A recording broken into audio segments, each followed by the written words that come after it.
Kant quer alcançar uma paz duradoura, uma paz eterna. Mas será que isso é possível? Muitas pessoas, ao verem os artigos lá que o Kant escreveu originalmente, duvidam dessa paz. E aí, para resolver isso, o Kant veio mostrar que existem garantias de que essa paz é possível, é concreta, e elas foram expostas em dois suplementos, que é o que a gente vai discutir aqui hoje. Eu sou o Rodrigo R. de Carvalho, esse aí falando é Pedro Cortá e vai começar mais um Não Precisa Copiar.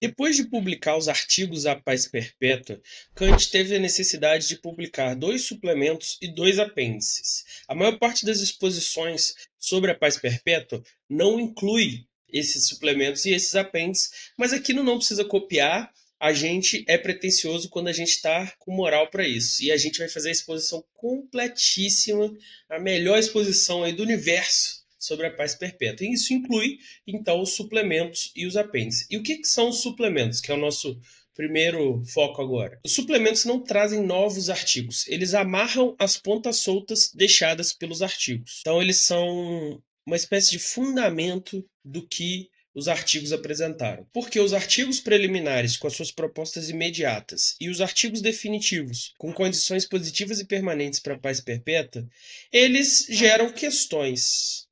Afinal, o objetivo de uma paz eterna é um pouco ambicioso, né, Rodrigo? Então, o que o Pedro está apresentando aqui é o seguinte: esses complementos eles vão vir em socorro, né, daqueles artigos que, por enquanto, pareciam só uma lei, pareciam só um elemento jurídico, né, Pedro? E agora vai mostrar Isso. que eles têm uma fundamentação e um conteúdo também teórico e filosófico. Então, o grande objetivo seria mais ou menos como uma explicação da lei. Você vai lá ver a lei, ver o sentido da lei, mas o que fundamenta filosoficamente, eticamente, politicamente aquela lei? É isso que o Kant vai fazer aqui. Então, para você que só conheceu o artigo, agora você vai poder ver a justificação do porquê o Kant colocou os artigos e qual é a conexão entre eles e os objetivos finais. E tem uma ideia aqui nessa parte, né, que arrepelia alguns comentadores de Kant, porque ele coloca o que parece ser uma teleologia do que poderia ser uma teleologia da natureza, como se ela quisesse que os conflitos humanos existissem com o propósito de produzir, no final das contas, a paz. Então, seria mais ou menos pensar que cada conflito, cada interesse individualizado humano, apesar de lidar com esse tipo de problema, ele nos conduzirá à paz. Então, tem uma força na natureza, na razão humana, que vai nos conduzir a esse processo. E ele vai tentar fundamentar isso teoricamente. E o que não poderia faltar é uma justificação e uma amarração entre ética e política. Né? O autor como Kant nunca vai deixar de mostrar o elemento, como que o elemento moral está presente, né, na religião, na ética e na política também isso vai ser verdadeiro. Entendido essa dupla função dos suplementos e dos apêndices, vamos ao primeiro suplemento, onde ele trata dessa ideia aí que o Rodrigo expôs, de uma garantia, de um plano oculto da natureza, da razão, para que a paz se efetive.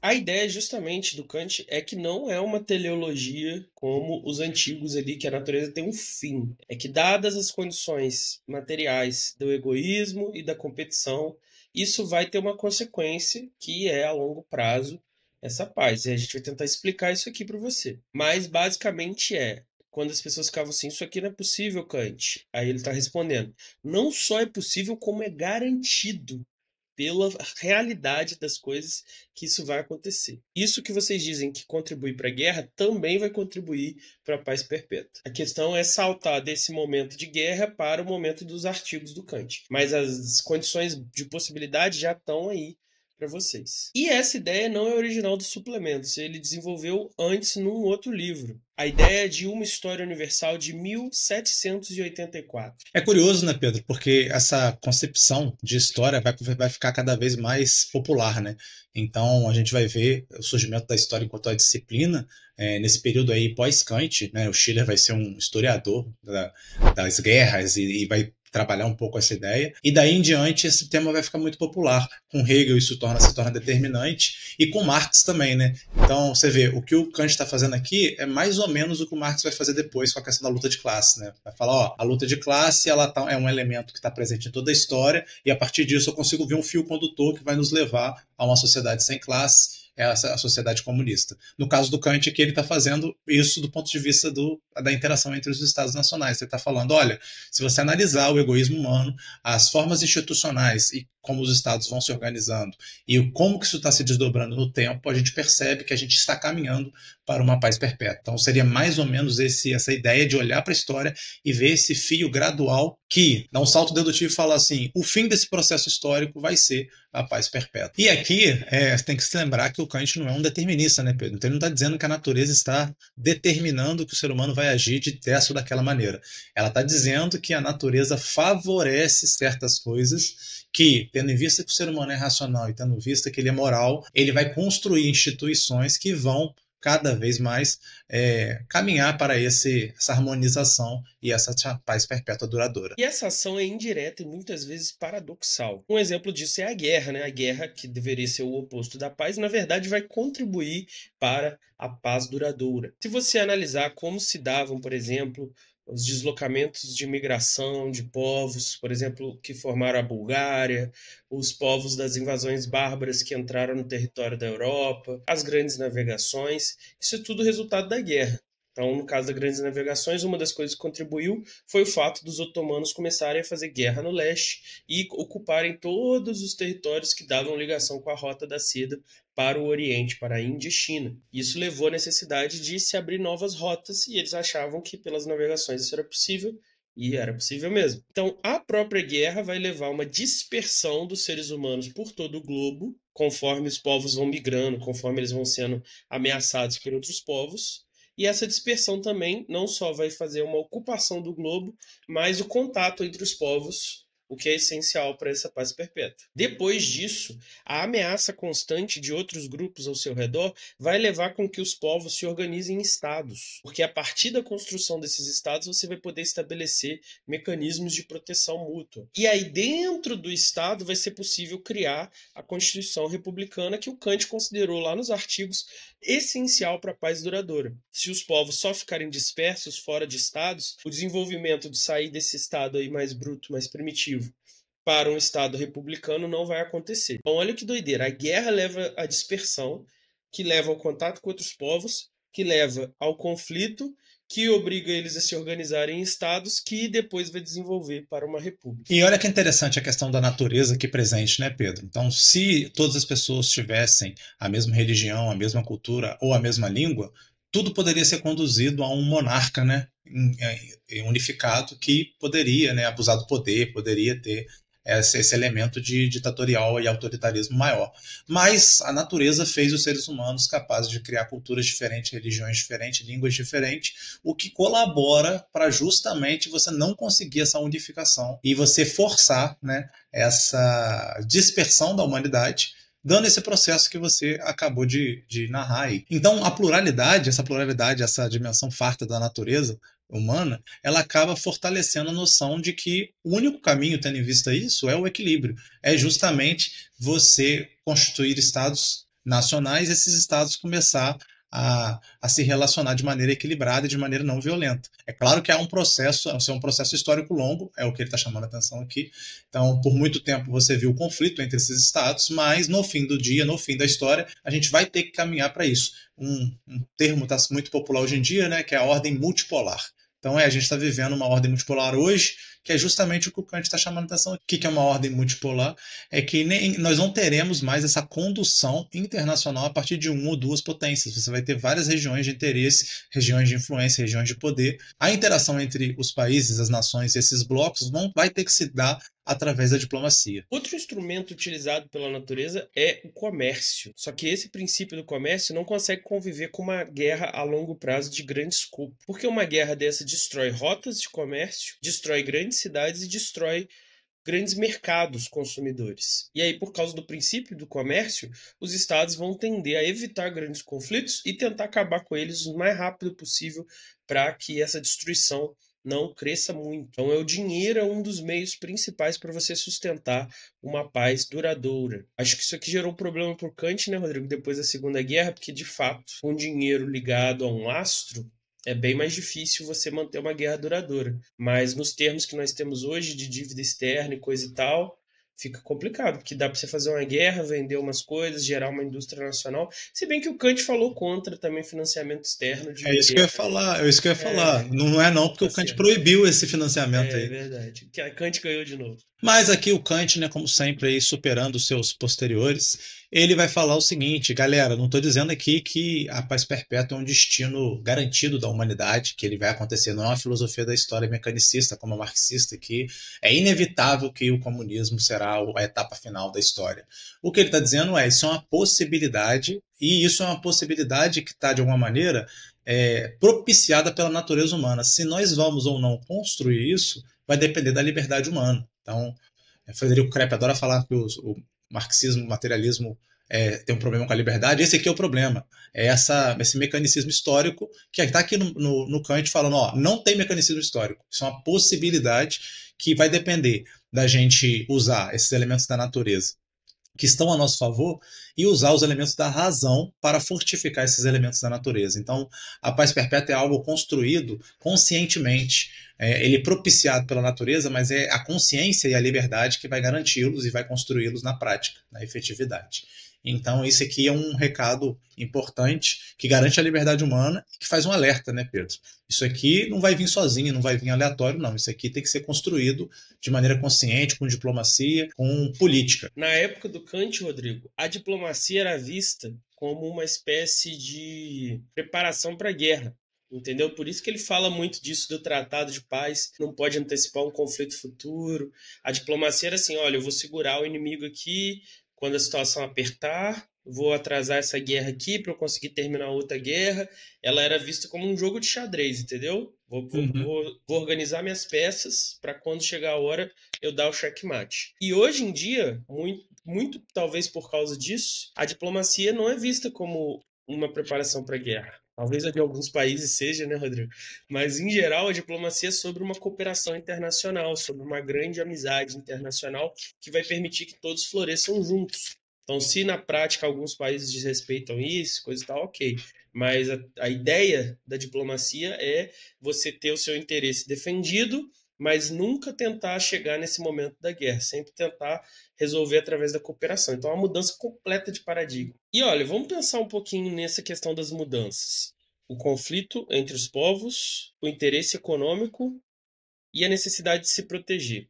Da época do Kant até ali o século XXI, a gente viu muitas guerras, guerras curtas, guerras longas, e a gente viu as duas grandes guerras mundiais. E aí, será que a gente pode dizer que essa garantia se cumpriu, Rodrigo? Ou apenas parcialmente? Vamos discutir isso um pouco. Porque, olha só, durante a Guerra Fria, pós-Guerra Mundial, a gente chegou no momento, finalmente, onde nós temos dois grupos humanos que têm a capacidade de destruir a vida na Terra. E a gente não destruiu. A gente teve paz. Teve vários conflitos menores, mas os mais poderosos estados não entraram em guerra. A gente viu surgir a ONU, viu surgir todas essas políticas aí da ONU de ajuda humanitária, de intervenção pacífica, de manutenção da paz, de envio de alimentos. Conflitos comerciais que antigamente seriam resolvidos na porrada, agora são resolvidos num tribunal. E essa interdependência econômica que se tornou fundamental, porque quando você tem uma teia de relações econômicas ali na Europa, você cria então uma paz dentro ali da Europa, que criou a União Europeia, que vai permitir com que uma segunda guerra não aconteça de novo. E aí essas guerras estão acontecendo ali onde não teve essa integração por questões ali geopolíticas. Era mais ou menos isso que eles estavam tentando fazer ali no Oriente Médio, até que começou essas guerraiadas danadas lá e meio que não deu certo por enquanto.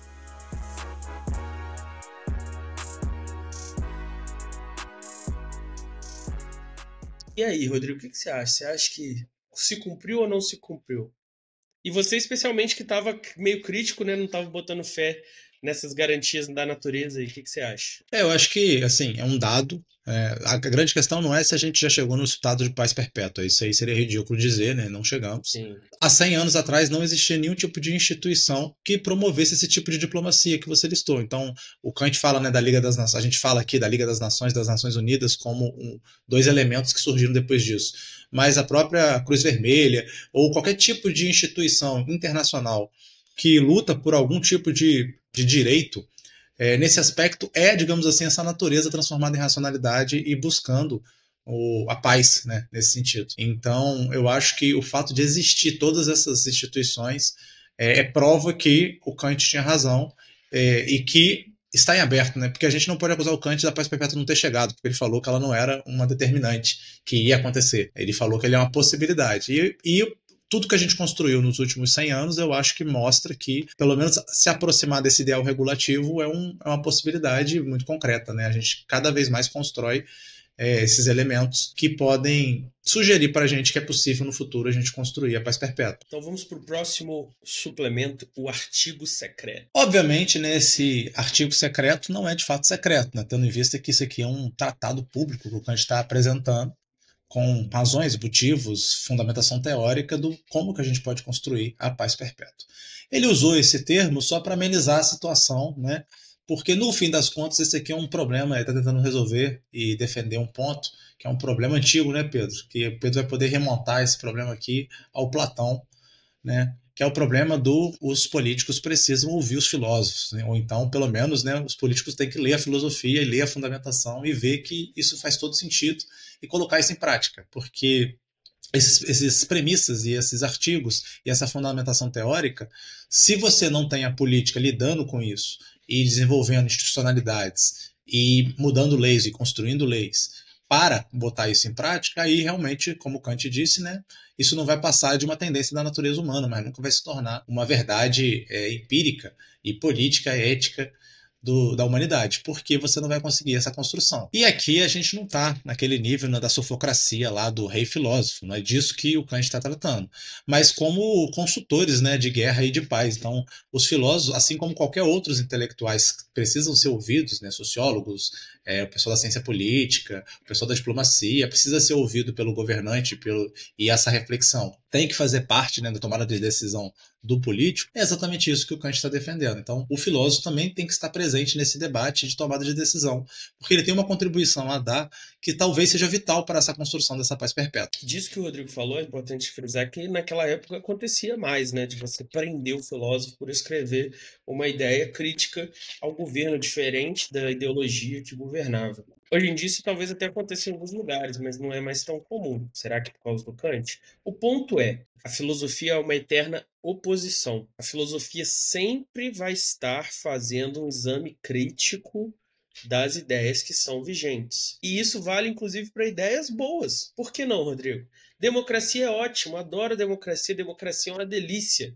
Mas a gente tem que fazer uma análise crítica da democracia, igual Platão fez. Você pode não concordar, mas você tem que fazer. E o Rodrigo falou dos diplomatas, a gente pode mencionar os economistas, os juristas. Só que essas pessoas elas têm um compromisso com as suas áreas e elas têm um compromisso com o seu governo também. E isso implica num compromisso com o status quo. Não é à toa, né, Rodrigo, que muitas pessoas dessas áreas, quando assumem um cargo, vão agora se envolver com um compromisso ali estatal ali de uma certa agenda. É o caso dos cargos intermediários entre os professores e a gestão pública, que tem que fazer a política que o governo manda, gostem ou não. O filósofo não tem esse compromisso. Como o filósofo só tem o compromisso com a verdade, com o bem, alguns deles, né, Rodrigo? O que isso implica? Que ele pode olhar para qualquer plano e criticar. Só que isso só é possível se ele tiver garantias de poder expor essa opinião. Existem filósofos como Sócrates que tiveram culhão de falar assim: não, foda-se, eu vou opinar o que eu acho que é a verdade, vou argumentar, quiser me matar, me mata. Existem, mas nem todo mundo vai ter privilégio de nascer com a alma de ouro, como diria o Platão. Porque a ideia aqui, né, Rodrigo, não é criar o partido filosofal e começar a militar por mudanças na política, não é fazer um rei filósofo, né, eleger um filósofo presidente, uma bancada dos filósofos. não tem nada a ver com isso. Deixamos aí o Fórum para o Novo Trabalhismo aí do Fred, o PCBR do Jones Manuel fazer essa mudança aí. Mesmo porque, né, Rodrigo, o poder político, ele tende a corromper esse juízo normativo. A gente já falou aqui algumas vezes sobre isso. Normativo é sobre o que deveria ser e descritivo é sobre o que é. O Rodrigo gosta de falar, né, Rodrigo? A política é a arte do possível. Então, quando você ganha poder político, você tende a ter essa visão aí mais pragmática, mais realpolitik.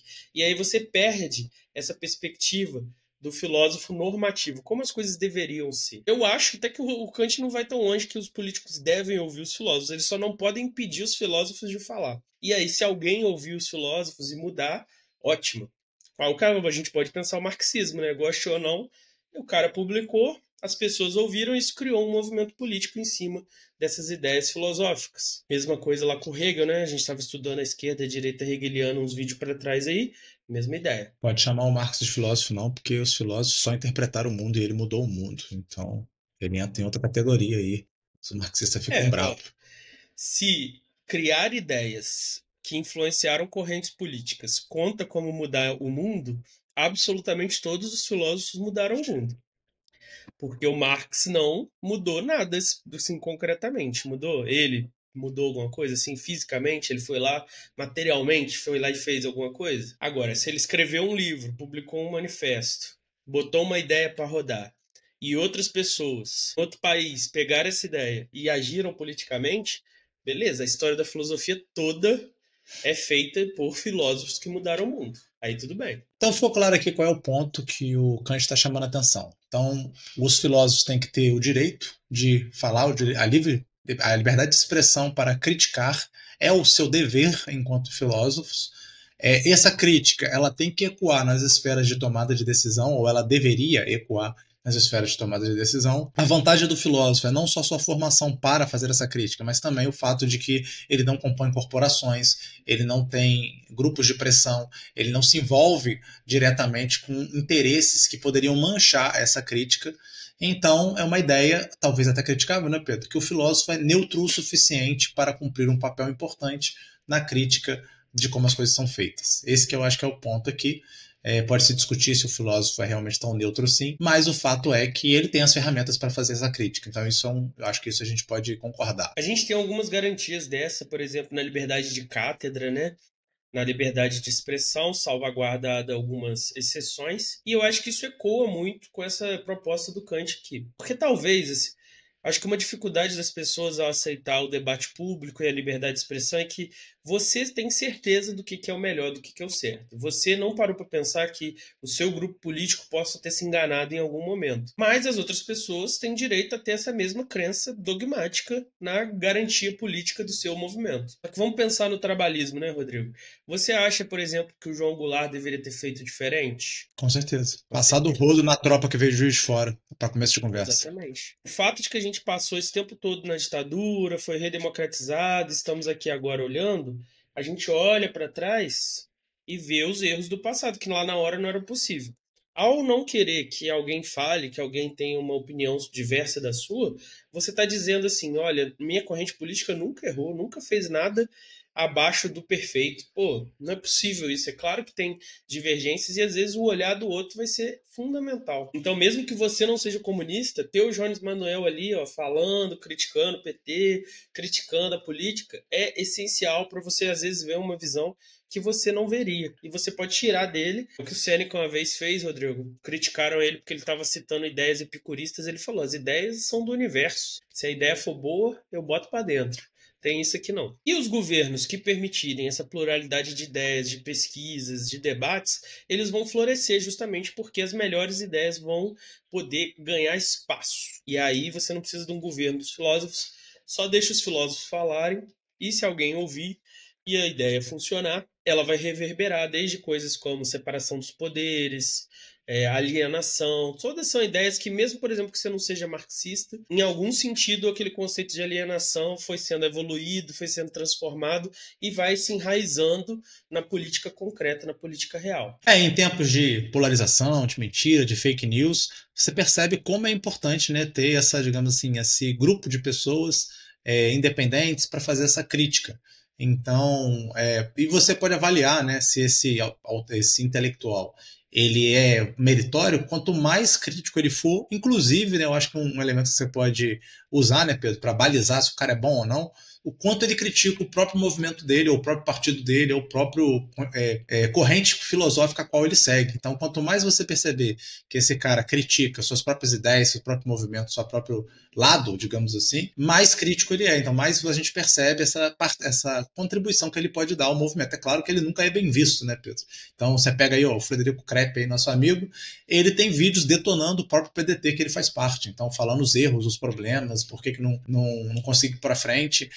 Você pega o Jones Manuel, ele fala sobre né, como que o PCB, que é o antigo partido dele, os erros que cometeu da redemocratização para cá, da ditadura para cá. Então, quando alguém, um intelectual, ele é crítico do próprio movimento ao qual ele faz parte, ele está ocupando esse lugar, né, Pedro, que o Kant está chamando aqui o lugar do filósofo crítico, que aponta os problemas, aponta as Jones soluções. Manuel filósofo, Pois é, será que ele pois é. aceita? Ele não deve aceitar, não, porque ele está transformando o mundo, né?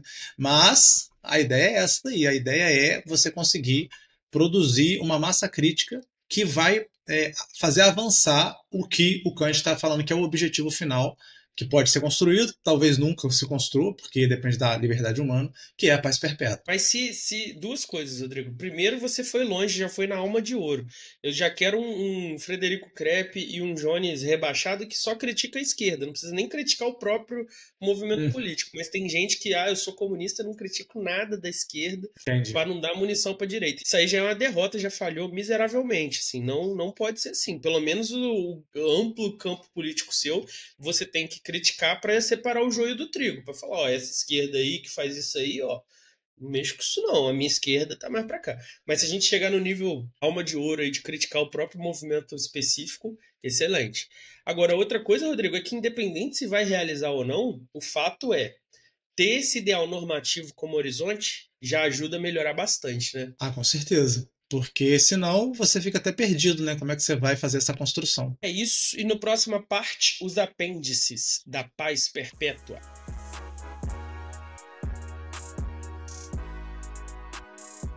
E você aí, tal como Thomas Hobbes, desistiu da humanidade e acha que o egoísmo impera e só o uso da força é possível para aplacar isso? Ou tá com Kant e acha que a paz perpétua pode ser construída pela razão, pela instituição, pelo direito? Comenta aí o que você achou do episódio. Comenta aí se você gostou dos suplementos, se você acha que está bem fundamentado. Comenta aí se você achou que o Kant é doido, curte e compartilha o vídeo com quem tem interesse nesses assuntos. E confere aí, você ainda não seguiu a gente, é o quinto vídeo que você vê e ainda não clicou no botão de seguir. Você acha que assistir um vídeo sem seguir, sem se inscrever no canal é algo que o Crime, Kant consideraria crime. necessário para a Para a paz paz perfeita? perpétua, pelo menos para mim a paz eu dormir tranquilo, eu acho que sim, porque eu olho lá, um monte de gente assistiu e o pessoal não segue. 80% do nosso público não segue a gente, que porra é essa?